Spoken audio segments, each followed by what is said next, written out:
কয়েকদিন আগে ডক্টর মোহাম্মদ ইউনূস সরকারি সফরে দুবাই এসেছিলেন। আমরা ১০ লক্ষ দুবাই প্রবাসী অনেক আশায় ছিলাম যে এবার তিনি কোনো একটা সুখবর দিবেন, কিন্তু তার কোনোটাই দিতে পারেন নাই। এই জন্য ১০ লক্ষ প্রবাসীরা আজ আমরা হতাশ। ওই সুখবর না দেওয়ার পিছনেও অনেকগুলা কারণ রয়ে গেছে। ডক্টর মোহাম্মদ ইউনূস দেশে যাওয়ার পর সংবাদ সম্মেলনের মাধ্যমে তিনি ওইটা প্রকাশও করছেন যে আমার দেশের নাগরিক ডক্টর ইঞ্জিনিয়ারের সার্টিফিকেট নিয়ে ওই দেশে চাকরি করতে যায়, ওইটাও নাকি ভুয়া ধরা পড়ে।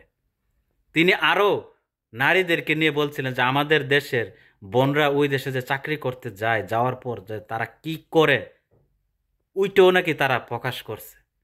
তো আমরা জাতি হিসাবে এতটাই কলঙ্কিত, লজ্জিত যে একজন ডাক্তার, ইঞ্জিনিয়ার তারা কিভাবে পারে ভুয়া সার্টিফিকেট নিয়ে এই দেশে চাকরি করতে আসে। আমরা জাতি হিসেবেই তো ভালো না, আমরা নিজেরাই তো ভালো না। আমরা নিজেরা যতদিন পর্যন্ত নিজেকে শুধরাইতে না পারবো ততদিন পর্যন্ত আমরা কিভাবে অন্যর কাছ থেকে ভালো কিছু আশা করতে পারি।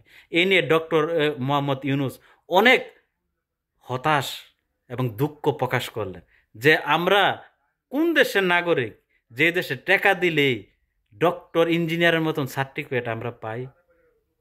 আসলে আমরা বাঙালি জাতি হিসেবে কলঙ্কিত, লজ্জিত।